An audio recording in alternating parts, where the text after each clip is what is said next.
A very warm welcome to Brand Equity with me, Ritwika Gupta. Now, Forbes recently unveiled its 2025 list of the world's most influential CMOs, naming Shubranshu Singh among the world's most influential marketing leaders. A marketing veteran with over 2 decades of experience under his belt, Shubranshu Singh has led purpose-driven campaigns and achieved many milestones. Today's episode is going to be a masterclass on brand storytelling, creativity in the AI age, and the evolving role of the marketer. And I'll be joined by none other than Shubranshu Singh himself to talk about the future of marketing. Shubranshu, welcome to Brand Equity. It's a pleasure to be chatting with you today. Thank you, Ritwika. It's a pleasure to be here. So, firstly, congratulations on being named among the world's most influential CMOs. How does that feel? What does it mean for you personally and professionally? Well, thank you very much. It's obviously a great honor, so one cannot deny that I'm over the moon. Yeah. But it's also very humbling because I realize it's not only a recognition of what work I have done as an individual, Right. but for all the teams that have been with me through my long career, and in particular my fantastic team at Tata Motors. I also feel professionally it speaks about the mainstreaming of Indian marketing. Yeah. That it is being recognized in international fora means they recognize the importance of our economy, the kind of conversations and narratives that are emerging from India. And personally, it is very satisfying that, truly bold, independent, insightful marketing is now being seen on the global radar. So professionally, personally, and as a testimony for India's rising importance, I feel very honored indeed. Well, absolutely. And another fresh out of the oven update is that you have moved on from Tata Motors. Tell me, how do you look back at the legacy and what is the road ahead? Now, look, the Tatas as a group and Tata Motors is a pioneering organization that has built the CV industry. Yeah. It has been my great privilege, not for 1 or 2 months, but for 4 long years to have built the function literally from scratch. I was privileged to set in place the first brand marketing team here. Yeah. I integrated Marcom, set up independent media. We did huge work with influencers. We've had numerous launches during this period, not the least of which was our entry into EV cargo. We have had big battles in pickups. Yeah. We have elevated the narrative on mini trucks. We have also gone beyond the vehicular business into non-vehicular businesses such as spare parts and telematics and so on. And after 4 years, I think there is an opportunity for me to look for more buzz, more creativity, and more legacy creation outside, which is what I decided at this juncture. We've just, as you know, in January during the Auto Expo also launched our revised positioning of Sure. Better Always. So I felt, been there, done that. Everything that was on my plate in terms of tasks and addressing internal customer needs was satisfied. So I thought it was a good juncture, especially with all the external validation that has happened recently, Sure. to look for fresher challenges and new horizons. Well, we would absolutely look forward to what you're doing next for sure. But speaking of the commercial mobility space and your tenure at Tata Motors, now it is why I want to talk about this is because it's not the most glamorous sector. Tell me, what was your key strategic vision to humanize the brand and make it emotionally resonate with everyday India? You see, that's a very profound question actually, because what we don't see often contributes the most to our everyday existence. Now, we are sitting in a studio. Yeah. I can guarantee to you the furniture here, the lighting here, the cameras here arrived on the back of a commercial vehicle. Right. I'm sure most of your colleagues here take some means of transport which is touched by commercial vehicles, not the least of which would be employee transfers through buses. Yeah. Your catering would arrive in mini trucks or pickups. Right. God forbid somebody was to fall ill, an ambulance would come to your door. So we are touched by the presence of commercial vehicles, not only in our everyday lives, but in every compartment of the economy. But very often people see the trucks, but not the truck drivers. And the trucks are essential part of a larger ecosystem. It is the truck driver. It is the financier. It is the logistics service provider. It is often the broker. Yeah. The mechanics, not to forget the mechanics. So there is a vast ecosystem of people. It is a job multiplier. It is an economic catalyst that needs to have an elevated stature rather than just talking about brochureware and specifications. Right. So we focused on looking at the rear mirror of where the economy is actually being powered by, right? Yeah. And we were also looking at the virtuous linkages that emerge from a vehicle stays in a fleet for 5, 7, 10 years.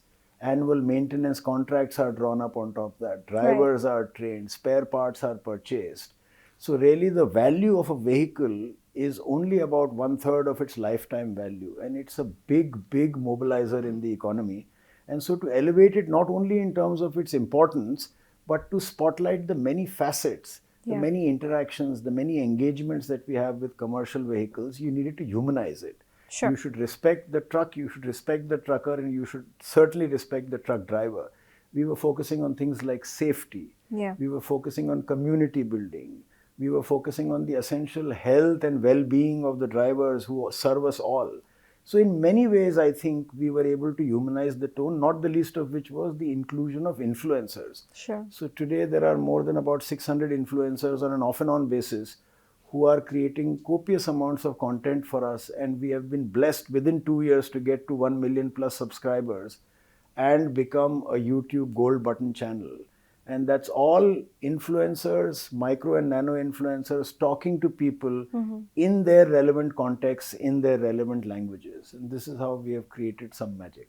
Yeah, absolutely fantastic. And shifting gears a little bit, no pun intended, but I follow you on LinkedIn, and you have emphasized something very interesting: fame before persuasion, attention before attribution.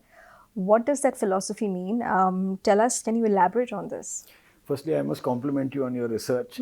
That is true. I have stated that not once but several times. Yeah. You see, attention is the most precious commodity in the world today. Right. We all know that the global economy is getting pivoted on the mobile screen, and anything algorithmic, anything programmatic, anything that has a two-way engagement, I take data from you and I provide value to you. Now that engagement is therefore predicated on attention. If you don't pay attention, I cannot create memory. If I don't create memory, I don't create a brand. A brand is nothing but several iterations of memory building. Absolutely. And the biggest idea of a brand is that it is a brand. Brand is not a logo, that is just a signature. A brand is not a tagline, that is just a slogan. A brand is not legal differentiators, these are just tangible assets. A brand is not a product or service, because at the heart of it, it's a commodity. Right. So the biggest thing a brand is the idea of the brand. What contradictions does it resolve? What is it looking to satisfy you in life with? That idea is what is powerful, and that idea cannot be crystallized till I have your attention. Sure. If I were to tell you a joke in Finnish or in Mandarin, it will make no sense to you. Inherently, there is a joke there. But if I translated it for you in Hindi or English, you would laugh, because now I have your attention, you are engaged, and you are able to comprehend. That is why fame before persuasion and attention before attribution, because if I don't have your attention, there's no attribution to record. You also spoke about how authenticity is the ultimate brand currency. But tell me something, how do we define authentic storytelling in an age, in the AI age, where content is being created by machines? So, marketers are culpable in having confused and overcomplicated authenticity. Authenticity is very simply about intention and essence. Sure. It is essentially about who I am. I am true to who I am, and I come across as I am. If the camera was not on, I would be having a similar conversation with you with similar ideas and with similar delivery. If I am being pretentious and readying myself for the camera, I am not being authentic. Similarly, brands, there are multiple facets of a brand. You engage with a brand over various points in time throughout your life. If you find consistency, if you find originality, if you find virtue, then the brand is being authentic. So authenticity is about the frame of mind and the frame of reference. Sure. And I don't think large language models, artificial intelligence or automation takes away from it. If at all, it adds to it in terms of speed, convenience, etc. The machine is not creating emotions. Machine is not creating content. It is regurgitating content that has been created. And that is why I am also deeply researching and writing often about the shift from search to answers, about the shift from search engine optimization to generative engine optimization. Conversations like this, original ideas, events, public relations are going to assume criticality, because it will be more important that Ritwika said this rather than what she said, because what she said can be recreated artificially. Yeah. But that you attest to the fact that you are saying this, that has authenticity and that has emotion, because I appreciate your context. Most of the things that deeply impact us are subconscious. Yeah. Like yawning, just the very idea, the imagination of yawning can make you yawn. Right. Likewise, when we get goosebumps, you cannot synthesize a goosebump. There is That's no right. tonic in the world, there is no injection that you can give yourself to get goosebumps. It happens when an unseen emotion gets triggered, and artificial intelligence can help you create content, but it can't help you predict what will get you a goosebump. And we are all in the business of goosebumps, right? Absolutely. No, seriously. Tell me, Shubranshu, how have you seen the role of a CMO evolve, over the last decade or so? What truly defines a CMO today? So, keeping it very simple, the chief marketing officer has traditionally been seen as a custodian and guardian of the brand's voice. Right. And I think in the era of internet enabled marketing, peer to peer social networks, algorithmic filtering, the shift in terms of the explosion of content, the fragmentation of media, the disappearance of plain rate carded access to reach, all of that is making them shift necessarily from being merely guardians of the brand voice to creators of the brand voice. And that Right. creation cannot be like in the earlier era, done only through advertising. Yeah. Today, earlier, I remember when I began life in Hindustan Lever, if your ad was spoofed, Yeah. you sent people a legal notice. How have you? Today you celebrate it. Oh my Yeah. God, look, it's gone viral. Look, people are using my narrative. Look, That's they're right. using my characters. So the celebration of virality is evidence that you need to create with people. People own in the internet era your brand a lot more than passive audiences did in the past. The CMO needs to be bold. The CMO needs to be experimental. The CMO needs to be truthful today. Any hypocrisy, any posturing, any formal brand talk is going to get exposed very, very fast in today's world. Right. Just picking up from what you said, short form storytelling, when you talk about Instagram Reels or YouTube Shorts, they have redefined the rules of engagement, and you have also spoken about its potential limitations. What advice would you have for marketers, in terms of how they can tell a meaningful story in just a few seconds? So, let me take an example from the industry I am in currently. If you see an automobile, Yeah. you have to understand the engine and the fuel it runs on. Otherwise, you are only seeing a metallic shell, right? Likewise, in today's marketing world, you have to understand where does brand traction emerge from. Yeah. And for the most part, brand traction is emerging from programmatic algorithmic injection of content. Right. And people are on screens flipping between social platforms, but everything is curated for you. Sure. Now, the mistake that brand managers and brand marketers are making is being legacy ridden. So they think in terms of a 2-minute film or a 60-second film and then look to abbreviating it. Right. Short form is not about editorially reducing the length of something. Short form is about thinking small to begin with. Because we were, hunters in the harpoon era, we shot a big arrow. Yeah. Today you have to think like Velcro. There are many small hooks, but they are very powerful. They will hold the story and narrative together. But there is a tactical role for short form and there is a strategic role for short form. Sure. The tactical role for short form is to be able to communicate something in a heartbeat, motivating you to go somewhere else and peruse more content, click through to something, purchase something, drop a comment elsewhere, recommend to somebody else. The strategic role for short form is capturing the essence. Yeah. That I understand, if you smell an ashtray, Yeah. you know it's an ashtray. You don't have to lick it to know it's an Yeah. ashtray. You understand Yeah. my point? So it is about delivering and dropping the messages and then creating myriad other associations. So YouTube, for example, is a fantastic platform where you get short form and they're increasingly pushing the shorts, Yeah. but also the long form content. And I think in a balanced world, there is a need for both. Interesting. Shubranshu, you have also been appointed to the inaugural board of FE Lions Foundation, which seeks to empower diverse talent globally. Tell me, what is your vision for that? How do you wish to champion talent from India and South Asia? So the FEs is the highest platform in the world for marketing effectiveness and judging marketing effectiveness. Yeah. Likewise, the Cannes Lions Festival is the highest platform for judging creativity. In the foundation, the two programs come together to support skill building, to support collegiate programs, to be able to draw talent from those areas that were marginalized or even neglected. Now, I happen to be the only person representing the marketing fraternity from Asia Pacific, but in particular, South Asia is overflowing with talent.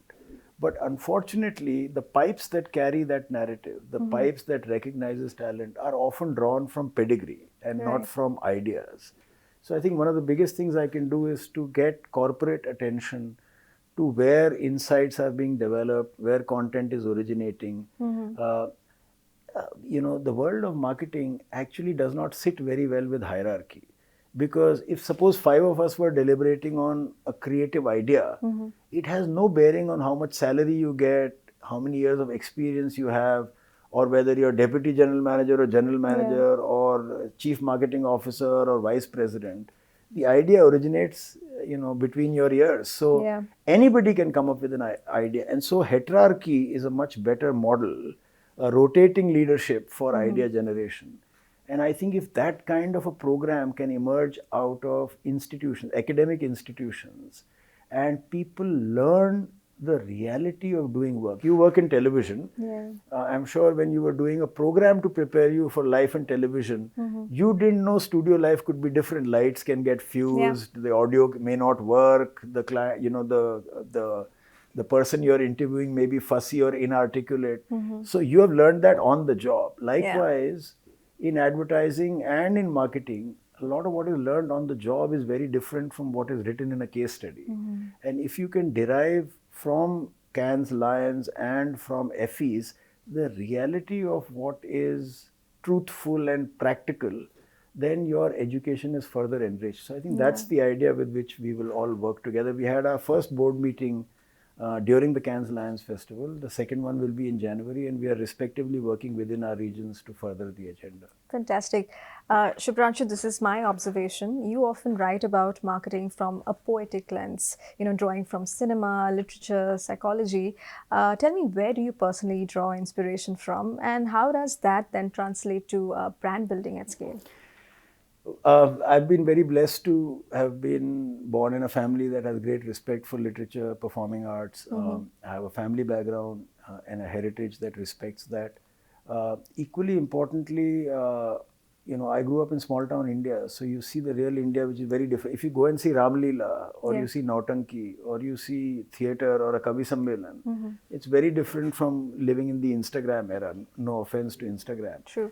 And so I think the three that you named, there is no higher form of creative expression than the audiovisual till today.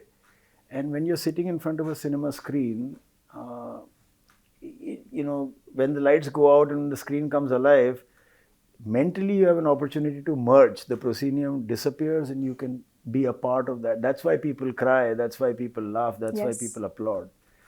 Literature, on the other hand, is great workout for the mind, I feel, because the text allows you to hold contradictions on the same page.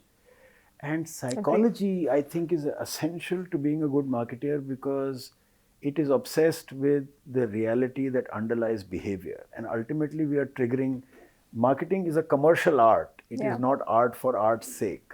I want you to buy something, I want you to stay loyal to a brand, I want you to pay a higher price for something, etc., etc. So unless I am aware of what are the psychological drivers, I will not be able to create that intended effect.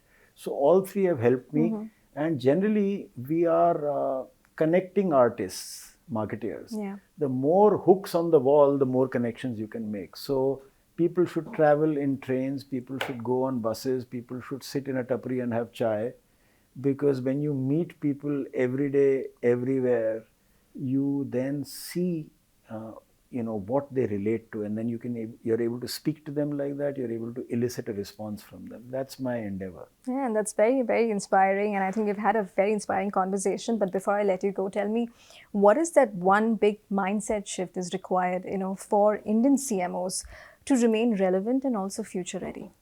In the present day social media driven digital first environment, I feel we have got obsessed with vanity metrics.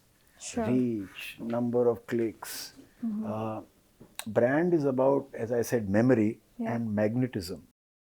A brand is nothing but something that creates a pull, right? So before you get to the numbers, create the reason to prefer. Magnetism will create numbers. Numbers will not by itself create magnetism. Unintended consequences can happen. If you're muddle-headed about your narrative and you get great number of numbers, you're only going to end up creating chaos. So I think revere meaning. Meaning is more important than media method. First, we think of the content, the idea, and what we want to say. Then we decide we want to say it on television, on print, on digital. Today, in the modern marketing method, they have become locked into the medium first, digital, and then work backwards. And then you see, because in cinema, as we were discussing, a story when read as a story can be very plain. It comes alive because of the screenplay, right? Surely. So there is some method there for marketeers as well. It's the screenplay, it's the number of ways in which you express yourself that makes you really win the audience. If I keep telling you I'm funny, as I've said earlier, you'll think I'm an idiot. But if I make you laugh 3 times, then you will conclude yourself that I'm funny. So I think marketeers should bother less about performance metrics alone and more about the meaning for which they need those performance metrics. Fantastic. This was an amazing conversation. Thank you so much, Shubranshu, for being here. Thank you, today. Ritwika. Thank you. Thank you. With that, it's a wrap on this edition of Brand Equity. This is Ritwika Gupta signing off. We hope you enjoyed the conversation. Thank you for watching. Goodbye.